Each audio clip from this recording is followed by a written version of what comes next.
বলছেন না মিছিমিছি বলছেন? মন থেকেই বলছেন? শুনে নেন তাহলে আরেকটু বাড়াই। হবে কে এমন হস্তি দুর্ভিক্ষেও করে মস্তি। তাহলে করোনা ভাইরাস এসে গেছে, কি হবে বলে? থালা বাজাও। স্যার করোনা ভাইরাস এসে গেছে, কি হবে বলে? মোমবাতি জ্বালাও।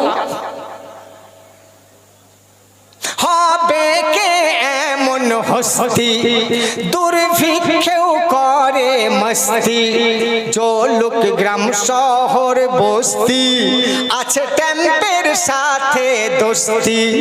জলুক গ্রাম শহর বস্তি আছে টেম্পের সাথে দোস্তি। এদিক দেশ হয়ে যাক ছারখার, আরে রে বাবা নাই দরকার এই সরকার আরে একবার, আরে রে বাবা নাই দরকার। এই সরকার আরে একবার, আরে রে বাবা নাই দরকার। আরেকটা শুনবেন, যে নিজ বিবি